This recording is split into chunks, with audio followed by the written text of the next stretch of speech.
Wengane zawethu-ke nginibikele namukele kuzonke iy'ndawo la kuzofinyelela khona le video. Igama lami ngumsizi aka Inkosi yo-Admin. Uma uqala ungene kule channel qinisekisa ucindezele subscribe, thola zonke izinto engiyiphostayo kuyona-ke le channel. Mayelana nama-update-ke ngodaba noma-ke lwengozi eyenzeke lapha-ke, ingozi yebhasi eyenzeke izolo phakathi-ke koMtuba neHluhluwe. Kushona abantu ababili kuleya ngozi, kwathi abaningi-ke balimala kanzima baphuthunyiswa-ke esibhedlela. Kanti-ke kuvele iy'ndaba zokuthi ibilayisha abantu-ke abangu-68-ke leya bhasi. Kanti-ke abantu abaningi, abanye mabephawula ngale ngozi, abanye beveza ukuthi umshayeli-ke wey'ngane zakwethu becofa ifoni-ke ngokubona kwabo.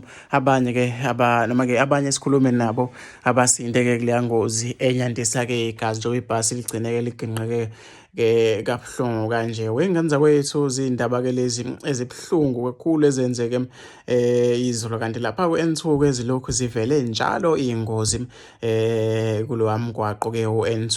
Ngibona sengathi bengaphepha abantu beshayele kahle ngoba-ke kulezi iy'nsuku liyabhubha wey'ngane zakwethu. Hlala ngapha ku-comment section, ungakhohlwa ukucindezela u-subscribe, uthola zonke izinto engiyiphosta kuyona-ke leya channel.